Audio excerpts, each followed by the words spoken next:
Hello, hello mga mare! Panoorin natin 'to si kumaring chef at meron siyang 5 sausage tapos binuhusan ng mainit na tubig. Aba, ay kakaiba ang pagluluto ni kumaring chef sa kanyang sausage, 'no? Tapos ginayat-gayat pa ng pag gano'n, napakaliliit. Tapos inilagay doon sa ibabaw ng kanin, doon sa isang kalderong kanin tapos nilagay sa kawali. Oh, ano na naman kaya ang gagawin ng ating kumaring chef? Pag kaya rin nilagay doon sa kawali yung kanin at saka yung sausage, nilagyan ng margarine.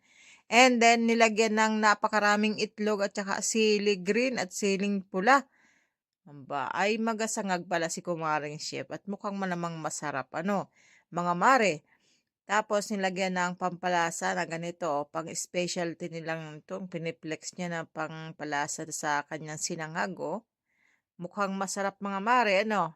Tapos din sa isang kaldero ay naglagay siya ng margarine at kinayod-kayod pa, eh. Alagay pala dun sa pakpak ng manok.